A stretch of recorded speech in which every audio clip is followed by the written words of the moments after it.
يسألونك عن الأهلة قل هي مواقيت للناس والحج وليس البر بأن تأتوا البيوت من ظهورها ولكن البر من اتقى وأتوا البيوت من أبوابها واتقوا الله لعلكم تفلحون۔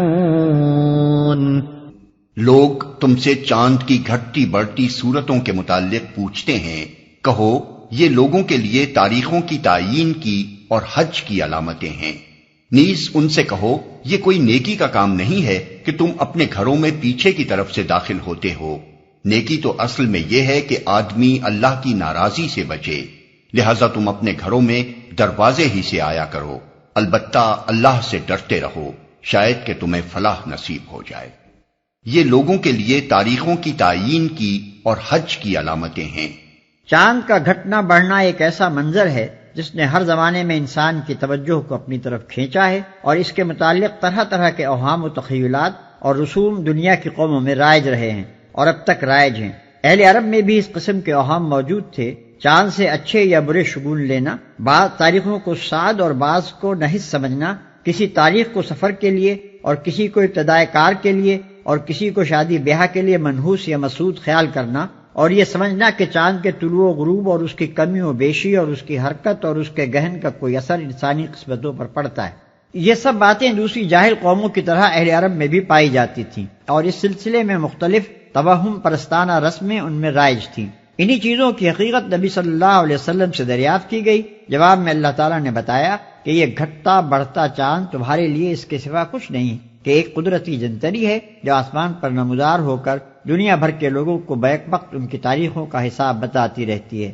حج کا ذکر خاص طور پر اس لیے فرمایا کہ عرب کی مذہبی، تمدنی اور معاشی زندگی میں اس کی اہمیت سب سے بڑھ کر تھی۔ سال کے 4 مہینے حج اور عمرے سے وابستہ تھے۔ ان مہینوں میں لڑائیاں بند رہتی، راستے محفوظ ہوتے اور امن کی وجہ سے کاروبار فروغ پاتے تھے۔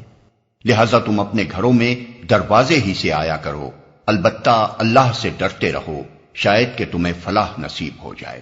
من جملہ ان توہم پرستانہ رسموں کے جو عرب میں رائج تھیں، ایک یہ بھی تھی کہ جب حج کے لیے احرام باندھ لیتے تو اپنے گھروں میں دروازے سے داخل نہ ہوتے تھے، بلکہ پیچھے سے دیوار کود کر یا دیوار میں کھڑکی سی بنا کر داخل ہوتے تھے۔ نیز سفر سے واپس آ کر بھی گھروں میں پیچھے سے داخل ہوا کرتے تھے۔ اس آیت میں نہ صرف اس رسم کی تردید کی گئی ہے بلکہ تمام اوہام پر یہ کہہ کر ضرب لگائی گئی ہے کہ نیکی دراصل اللہ سے ڈرنے اور اس کے احکام کی خلاف ورزی سے بچنے کا نام ہے۔ ان بے معنی رسموں کو نیکی سے کوئی واسطہ نہیں جو محض باپ دادا کی اندھی تقلید میں برتی جا رہی ہیں اور جن کا انسان کی سعادت و شقاوت سے کوئی تعلق نہیں ہے۔ وَقَاتِلُوا فِي سَبِيلِ اللَّهِ الَّذِينَ يُقَاتِلُونَكُمْ وَلَا تَعْتَدُوا إِنَّ اللَّهَ لَا يُحِبُّ الْمُعْتَدِينَ۔ اور تم اللہ کی راہ میں ان لوگوں سے لڑو جو تم سے لڑتے ہیں، مگر زیادتی نہ کرو کہ اللہ زیادتی کرنے والوں کو پسند نہیں کرتا۔ اور تم اللہ کی راہ میں ان لوگوں سے لڑو جو تم سے لڑتے ہیں، یعنی جو لوگ خدا کے کام میں تمہارا راستہ روکتے ہیں اور اس بنا پر تمہارے دشمن بن گئے ہیں کہ تم خدا کی ہدایت کے مطابق نظام زندگی کی اصلاح کرنا چاہتے ہو اور اس اصلاحی کام کی مزاحمت میں جبر و ظلم کی طاقتیں استعمال کر رہے ہیں، ان سے جنگ کرو۔ اس سے پہلے جب تک مسلمان کمزور اور منتشر تھے ان کو صرف تبلیغ کا حکم تھا اور مخالفین کے ظلم و ستم پر صبر کرنے کی ہدایت کی جاتی تھی۔ اب مدینے میں ان کی چھوٹی سی شہری ریاست بن جانے کے بعد پہلی مرتبہ حکم دیا جا رہا ہے کہ جو لوگ اس دعوت اصلاح کی راہ میں مسلح مزاحمت کرتے ہیں ان کو تلوار کا جواب تلوار سے دو۔ اس کے بعد ہی جنگ بدر پیش آئی اور لڑائیوں کا سلسلہ شروع ہو گیا۔ مگر زیادتی نہ کرو کہ اللہ زیادتی کرنے والوں کو پسند نہیں کرتا۔ یعنی تمہاری جنگ نہ تو اپنی مادی اغراض کے لیے ہو، نہ ان لوگوں پر ہاتھ اٹھاؤ جو دین حق کی راہ میں مزاحمت نہیں کرتے، اور نہ لڑائی میں جاہلیت کے طریقے استعمال کرو۔ عورتوں اور بچوں اور بوڑھوں اور زخمیوں پر دست درازی کرنا، دشمن کے مقتولوں کا مسئلہ کرنا، کھیتوں اور مویشیوں کو خامخواہ برباد کرنا اور دوسرے تمام وحشیانہ اور ظالمانہ افعال حد سے گزرنے کی تعریف میں آتے ہیں، اور حدیث میں ان سب کی ممانعت وارد ہے۔ آیت کا منشا یہ ہے کہ قوت کا استعمال وہی کیا جائے جہاں وہ ناگزیر ہو اور اسی حد تک کیا جائے جتنی اس کی ضرورت ہو۔ وَاقْتُلُوهُمْ حَيْثُ ثَقِفْتُمُوهُمْ وَأَخْرِجُوهُمْ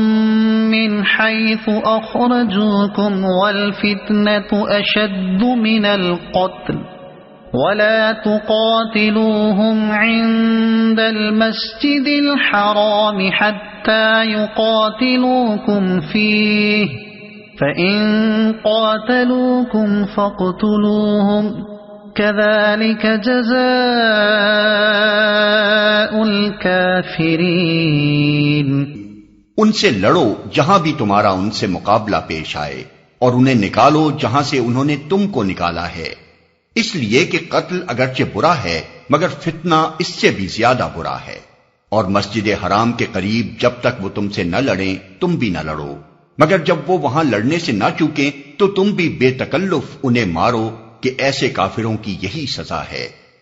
اس لیے کہ قتل اگرچہ برا ہے مگر فتنہ اس سے بھی زیادہ برا ہے۔ یہاں فتنے کا لفظ اسی معنی میں استعمال ہوا ہے جس میں انگریزی کا لفظ پرسیکیوشن استعمال ہوتا ہے، یعنی کسی گروہ یا کسی شخص کو محض اس بنا پر ظلم و ستم کا نشانہ بنانا کہ اس نے رائج الوقت خیالات و نظریات کی جگہ کچھ دوسرے خیالات و نظریات کو حق پا کر قبول کر لیا ہے، اور وہ تنقید و تبلیغ کے ذریعے سے سوسائٹی کے موجود الوقت نظام میں اصلاح کی کوشش کرتا ہے۔ آیت کا منشا یہ ہے کہ بلا شبہ انسانی خون بہانا بہت برا فعل ہے، لیکن جب کوئی انسانی گروہ زبردستی اپنا فکری استبداد دوسروں پر مسلط کرے اور لوگوں کو قبول حق سے بجبر روکے اور اصلاح و تغیر کی جائز و معقول کوششوں کا مقابلہ دلائل سے کرنے کے بجائے حیوانی طاقت سے کرنے لگے تو وہ قتل کی بنسبت زیادہ سخت برائی کا ارتکاب کرتا ہے، اور ایسے گروہ کو بزور شمشیر ہٹا دینا بالکل جائز ہے۔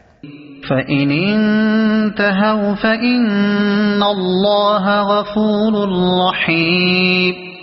پھر اگر وہ باز آ جائیں تو جان لو کہ اللہ معاف کرنے والا اور رحم فرمانے والا ہے۔ یعنی تم جس خدا پر ایمان لائے ہو اس کی صفت یہ ہے کہ بد سے بدتر مجرم اور گناہگار کو بھی معاف کر دیتا ہے جبکہ وہ اپنی باغیانہ روش سے باز آ جائے۔ یہی صفت تم اپنے اندر بھی پیدا کرو۔ تخلقوا باخلاق اللہ، تمہاری لڑائی اس انتقام کی پیاس بجھانے کے لیے نہ ہو بلکہ خدا کے دین کا راستہ صاف کرنے کے لیے ہو۔ جب تک کوئی گروہ راہ خدا میں مداحم رہے بس اسی وقت تک اس سے تمہاری لڑائی بھی رہے، اور جب وہ اپنا رویہ چھوڑ دے تو تمہارا ہاتھ بھی پھر اس پر نہ اٹھے۔ وَقَاتِلُوهُمْ حَتَّى لَا تَكُونَ فِتْنَةٌ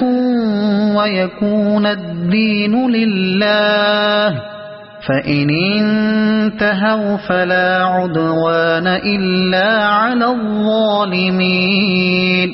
تم ان سے لڑتے رہو یہاں تک کہ فتنہ باقی نہ رہے اور دین اللہ کے لیے ہو جائے، پھر اگر وہ باز آ جائیں تو سمجھ لو کہ ظالموں کے سوا اور کسی پر دست درازی روا نہیں، یہاں تک کہ فتنہ باقی نہ رہے اور دین اللہ کے لیے ہو جائے۔ یہاں فتنے کا لفظ اوپر کے معنی سے ذرا مختلف معنی میں استعمال ہوا ہے۔ سیاق و سباق سے صاف ظاہر ہے کہ اس مقام پر فتنے سے مراد وہ حالت ہے جس میں دین اللہ کے بجائے کسی اور کے لیے ہو، اور لڑائی کا مقصد یہ ہے کہ یہ فتنہ ختم ہو جائے اور دین صرف اللہ کے لیے ہو۔ پھر جب ہم لفظ دین کی تحقیق کرتے ہیں تو معلوم ہوتا ہے کہ عربی زبان میں دین کے معنی اطاعت کے ہیں، اور اصطلاحاً اس سے مراد وہ نظام زندگی ہے جو کسی کو بالاتر مان کر اس کے احکام و قوانین کی پیروی میں اختیار کیا جائے۔ پس دین کی اس تشریح سے یہ بات خود واضح ہو جاتی ہے کہ سوسائٹی کی وہ حالت جس میں بندوں پر بندوں کی خدائی و فرمانروائی قائم ہو اور جس میں اللہ کے قانون کے مطابق زندگی بسر کرنا ممکن نہ رہے، فتنے کی حالت ہے، اور اسلامی جنگ کا مطمح نظر یہ ہے کہ اس فتنے کی جگہ ایسی حالت قائم ہو جس میں بندے صرف قانون الہی کے مطیع بن کر رہیں۔ پھر اگر وہ باز آ جائیں تو سمجھ لو کہ ظالموں کے سوا اور کسی پر دست درازی روا نہیں۔ باز آ جانے سے مراد کافروں کا اپنے کفر و شرک سے باز آ جانا نہیں بلکہ فتنے سے باز آ جانا ہے۔ کافر، مشرک، دہریے ہر ایک کو اختیار ہے کہ اپنا جو عقیدہ رکھتا ہے رکھے اور جس کی چاہے عبادت کرے یا کسی کی نہ کرے۔ اس گمراہی سے اس کو نکالنے کے لیے ہم اسے فہمائش اور نصیحت کریں گے مگر اس سے لڑیں گے نہیں، لیکن اسے یہ حق ہرگز نہیں ہے کہ خدا کی زمین پر خدا کے قانون کے بجائے اپنے باطل قوانین جاری کرے اور خدا کے بندوں کو غیر از خدا کسی کا بندہ بنائے۔ اس فتنے کو دفع کرنے کے لیے حسب موقع اور حسب امکان تبلیغ اور شمشیر دونوں سے کام لیا جائے گا، اور مومن اس وقت تک چین سے نہ بیٹھے گا جب تک کفار اپنے اس فتنے سے باز نہ آ جائیں۔ اور یہ جو فرمایا کہ اگر وہ باز آ جائیں تو ظالموں کے سوا کسی پر دست درازی روا نہیں، تو اس سے یہ اشارہ نکلتا ہے کہ جب نظام باطل کی جگہ نظام حق قائم ہو جائے تو عام لوگوں کو تو معاف کر دیا جائے گا، لیکن ایسے لوگوں کو سزا دینے میں اہل حق بالکل حق بجانب ہوں گے جنہوں نے اپنے دور اقتدار میں نظام حق کا راستہ روکنے کے لیے ظلم و ستم کی حد کر دی ہو۔ اگرچہ اس معاملے میں بھی مومنین صالحین کو یہی زیب دیتا ہے کہ عفو درگزر سے کام لیں اور فتح یاب ہو کر ظالموں سے انتقام نہ لیں، مگر جن کے جرائم کی فہرست بہت ہی زیادہ سیاہ ہو ان کو سزا دینا بالکل جائز ہے، اور اس اجازت سے خود نبی صلی اللہ علیہ وسلم نے فائدہ اٹھایا ہے، جن سے بڑھ کر عفو درگزر کسی کے شایع نشان نہ تھا۔ چنانچہ جنگ بدر کے قیدیوں میں سے عقبہ بن ابی معیط اور نضر بن حارث کا قتل اور فتح مکہ کے بعد آپ کا 17 آدمیوں کو عفو عام سے مستثنی فرمانا اور پھر ان میں سے 4 کو سزائے موت دینا اسی اجازت پر مبنی تھا۔ الشهر الحرام بالشهر الحرام والحرمات قصاص فمن اعتدى عليكم فاعتدوا عليه بمثل ما اعتدى عليكم واتقوا الله واعلموا ان الله مع المتقين۔ ماہ حرام کا بدلہ ماہ حرام ہی ہے اور تمام حرمتوں کا لحاظ برابری کے ساتھ ہوگا، لہذا جو تم پر دست درازی کرے تم بھی اسی طرح اس پر دست درازی کرو، البتہ اللہ سے ڈرتے رہو اور یہ جان رکھو کہ اللہ انہی لوگوں کے ساتھ ہے جو اس کی حدود توڑنے سے پرہیز کرتے ہیں، اور تمام حرمتوں کا لحاظ برابری کے ساتھ ہوگا۔ اہل عرب میں حضرت ابراہیم کے وقت سے یہ قاعدہ چلا آ رہا تھا کہ ذی القعدہ، ذی الحجہ اور محرم کے 3 مہینے حج کے لیے مختص تھے، اور رجب کا مہینہ عمرے کے لیے خاص کیا گیا تھا، اور ان 4 مہینوں میں جنگ اور قتل و غارت گری ممنوع تھی تاکہ زائرین کعبہ امن و امان کے ساتھ خدا کے گھر تک جائیں اور اپنے گھروں کو واپس ہو سکیں۔ اس بنا پر ان مہینوں کو حرام مہینے کہا جاتا تھا، یعنی حرمت والے مہینے۔ آیت کا منشا یہ ہے کہ ماہ حرام کی حرمت کا لحاظ کفار کریں تو مسلمان بھی کریں، اور اگر وہ اس حرمت کو نظر انداز کر کے کسی حرام مہینے میں مسلمانوں پر دست درازی کر گزریں تو پھر مسلمان بھی ماہ حرام میں بدلہ لینے کے بجاز ہیں۔ اس اجازت کی ضرورت خاص طور پر اس وجہ سے پیش آ گئی تھی کہ اہل عرب نے جنگ و جدل اور لوٹ مار کی خاطر نفی کا قاعدہ بنا رکھا تھا، جس کی روح سے وہ اگر کسی سے انتقام لینے کے لیے یا غارت گری کرنے کے لیے جنگ چھیڑنا چاہتے تھے تو کسی حرام مہینے میں اس پر چھاپا مار دیتے اور پھر اس مہینے کی جگہ کسی دوسرے حلال مہینے کو حرام کر کے گویا اس حرمت کا بدلہ پورا کر دیتے تھے۔ اس بنا پر مسلمانوں کے سامنے یہ سوال پیدا ہوا کہ اگر کفار اپنے نسی کے ہیلے کو کام میں لا کر کسی حرام مہینے میں جنگی کارروائی کر بیٹھیں تو اس صورت میں کیا کیا جائے؟ اسی سوال کا جواب اس آیت میں دیا گیا ہے۔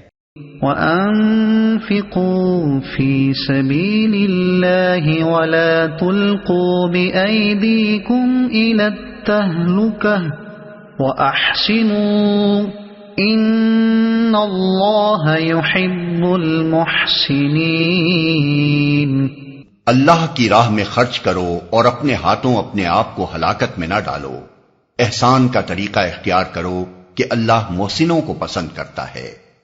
اللہ کی راہ میں خرچ کرو اور اپنے ہاتھوں اپنے آپ کو ہلاکت میں نہ ڈالو۔ اللہ کی راہ میں خرچ کرنے سے مراد اللہ کے دین کو قائم کرنے کی سعی و جہد میں مالی قربانیاں کرنا ہے۔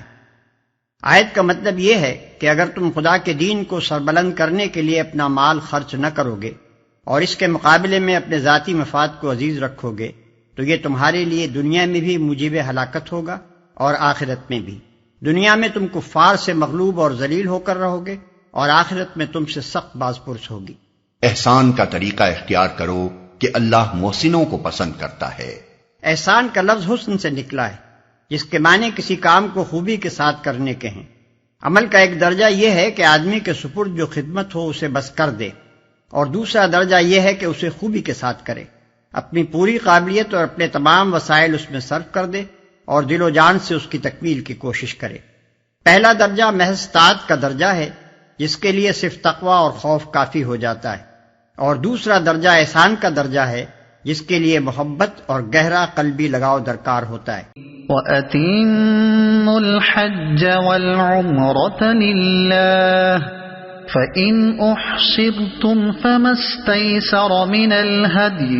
ولا تحلقوا رؤوسكم حتى يبلغ الهدي محله فمن كان منكم مريضا أو به أذى من رأسه ففدية من صيام أو صدقة أو نسك فإذا أمنتم فمن تمتع بالعمرة إلى الحج فما استيسر من الهدي فمن لم يجد فصيام 3 أيام في الحج و7 إذا رجعتم تلك 10 كاملة ذلك لمن لم يكن أهله حاضر المسجد الحرام واتقوا الله واعلموا أن الله شديد العقاب. اللہ کی خوشنودی کے لیے جب حج اور عمرے کی نیت کرو تو اسے پورا کرو، اور اگر کہیں گھر جاؤ تو جو قربانی میسر آئے اللہ کی جناب میں پیش کرو، اور اپنے سر نہ مونڈو جب تک کہ قربانی اپنی جگہ نہ پہنچ جائے، مگر جو شخص مریض ہو یا جس کے سر میں کوئی تکلیف ہو اور اس بنا پر اپنا سر منڈوا لے تو اسے چاہیے کہ فدیے کے طور پر روزے رکھے یا صدقہ دے یا قربانی کرے. پھر اگر تمہیں امن نصیب ہو جائے اور تم حج سے پہلے مکے پہنچ جاؤ تو جو شخص تم میں سے حج کا زمانہ آنے تک عمرے کا فائدہ اٹھائے وہ حسب مقدور قربانی دے، اور اگر قربانی میسر نہ ہو تو 3 روزے حج کے زمانے میں اور 7 گھر پہنچ کر، اس طرح پورے 10 روزے رکھ لے. یہ رعایت ان لوگوں کے لیے ہے جن کے گھر بار مسجد حرام کے قریب نہ ہوں. اللہ کے ان احکام کی خلاف ورزی سے بچو اور خوب جان لو کہ اللہ سخت سزا دینے والا ہے. اللہ کی جناب میں پیش کرو، یعنی اگر راستے میں کوئی ایسا سبب پیش آ جائے جس کی وجہ سے آگے جانا غیر ممکن ہو اور مجبوراً رک جانا پڑے تو اونٹ، گائے، بکری میں سے جو جانور بھی میسر ہو اللہ کے لیے قربان کر دو، اور اپنے سر نہ مونڈو جب تک کہ قربانی اپنی جگہ نہ پہنچ جائے. اس امر میں اختلاف ہے کہ قربانی کے اپنی جگہ پہنچ جانے سے کیا مراد ہے. فقہائے حنفیہ کے نزدیک اس سے مراد حرم ہے، یعنی اگر آدمی راستے میں رک جانے پر مجبور ہو تو اپنی قربانی کا جانور یا اس کی قیمت بھیج دے تاکہ اس کی طرف سے حدود حرم میں قربانی کی جائے. اور امام مالک اور شافعی رحمہ اللہ کے نزدیک جہاں آدمی گھر گیا ہو وہیں قربانی کر دینا مراد ہے. سر مونڈنے سے مراد حجامت ہے، مطلب یہ ہے کہ جب تک قربانی نہ کر لو حجامت نہ کراؤ. یا صدقہ دے یا قربانی کرے. حدیث سے معلوم ہوتا ہے کہ نبی صلی اللہ علیہ وسلم نے اس صورت میں 3 دن کے روزے رکھنے یا 6 مسکینوں کو کھانا کھلانے یا کم از کم 1 بکری ذبح کرنے کا حکم دیا ہے. پھر اگر تمہیں امن نصیب ہو جائے، یعنی وہ سبب دور ہو جائے جس کی وجہ سے مجبوراً تمہیں راستے میں رک جانا پڑا تھا. چونکہ اس زمانے میں حج کا راستہ بند ہونے اور حاجیوں کے رک جانے کی وجہ زیادہ تر دشمن اسلام قبیلوں کی مزاحمت ہی تھی، اس لیے اللہ تعالیٰ نے اوپر کی آیت میں گھر جانے اور اس کے بالمقابل یہاں امن نصیب ہو جانے کے الفاظ استعمال کیے ہیں. لیکن جس طرح گھر جانے کے مفہوم میں دشمن کی مزاحمت کے علاوہ دوسرے تمام موانع شامل ہیں، اسی طرح امن نصیب ہو جانے کا مفہوم بھی ہر مانع و مزاحم چیز کے دور ہو جانے پر حاوی ہے. یہ رعایت ان لوگوں کے لیے ہے جن کے گھر بار مسجد حرام کے قریب نہ ہوں. عرب میں جاہلیت میں یہ خیال کیا جاتا تھا کہ ایک ہی سفر میں حج اور عمرہ دونوں ادا کرنا گناہ عظیم ہے. ان کی خود ساختہ شریعت میں عمرے کے لیے الگ اور حج کے لیے الگ سفر کرنا ضروری تھا. اللہ تعالیٰ نے اس قید کو اڑا دیا اور باہر سے آنے والوں کے ساتھ یہ رعایت فرمائی کہ وہ ایک ہی سفر میں عمرہ اور حج دونوں کر لیں. البتہ جو لوگ مکہ کے آس پاس میقاتوں کی حدود کے اندر رہتے ہوں انہیں اس رعایت سے مستثنا کر دیا، کیونکہ ان کے لیے عمرے کا سفر الگ اور حج کا سفر الگ کرنا کچھ مشکل نہیں. حج کا زمانہ آنے تک عمرے کا فائدہ اٹھانے سے مراد یہ ہے کہ آدمی عمرہ کر کے احرام کھول لے اور ان پابندیوں سے آزاد ہو جائے جو احرام کی حالت میں لگائی گئی ہیں. پھر جب حج کے دن آئے تو السرن و احرام باندھ لے.